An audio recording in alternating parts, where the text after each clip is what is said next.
ত্রয়োদশ জাতীয় সংসদ নির্বাচন ও গণভোট অনুষ্ঠিত হবে আগামী 12 ফেব্রুয়ারি। নির্বাচনের পর বিজয়ী দলের হাতে ক্ষমতা হস্তান্তর করবেন প্রধান উপদেষ্টা ডক্টর মোহাম্মদ ইউনূস। এরপর তিনি কি করবেন, এ নিয়ে জনমনে নানা প্রশ্নের মধ্যেই নিজের ভবিষ্যৎ পরিকল্পনার কথা জানিয়েছেন তিনি।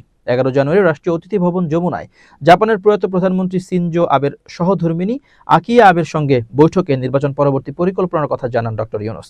প্রধান উপদেষ্টার উপপ্রেস সচিব আবুল কালাম আজাদ মজুমদার জানান, বৈঠকে আকিয়ে আবে ডক্টর ইউনূসের কাছে নির্বাচন পরবর্তী সময়ের পরিকল্পনা জানতে চান। জবাবে তিনি বলেন, দায়িত্ব ছাড়ার পর মূলত 3টি বিষয়ে কাজ করবেন। প্রধান উপদেষ্টা জানান, নির্বাচন পরবর্তী সময়ে তার কাজের প্রধান লক্ষ্য হবে প্রথমত ডিজিটাল হেলথ কেয়ার ডেভেলপমেন্টের কাজ করা। এর মাধ্যমে দেশের ঝুঁকিপূর্ণ জনগোষ্ঠীর নারীদের স্বাস্থ্যসেবায় প্রবেশাধিকার বাড়ানোর উদ্যোগ নেওয়া হবে।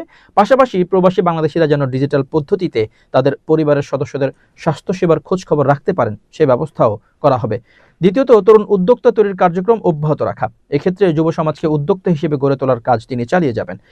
তৃতীয়ত, 3-0 ধারণা নিয়ে যে কাজ তিনি দীর্ঘদিন ধরে করছেন তা অব্যাহত রাখবেন। উপপ্রেস সচিব জানান, আততায়ীর গুলিতে নিহত জাপানের সাবেক প্রধানমন্ত্রী শিনজো আবের সঙ্গে ডক্টর মোহাম্মদ ইউনূসের অত্যন্ত ঘনিষ্ঠ সম্পর্ক ছিল। বৈঠকে প্রধান উপদেষ্টা তাদের পারস্পরিক সম্পর্ক ও স্মৃতির কথা তুলে ধরেন।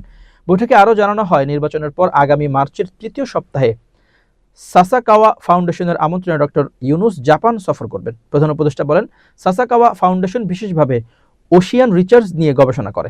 সফরকালে তিনি একটি আন্তর্জাতিক সম্মেলনে অংশ নেবেন এবং এ খাতে বাংলাদেশের সঙ্গে সহযোগিতা কিভাবে বাড়ানো যায় সে বিষয়ে আলোচনা করবেন।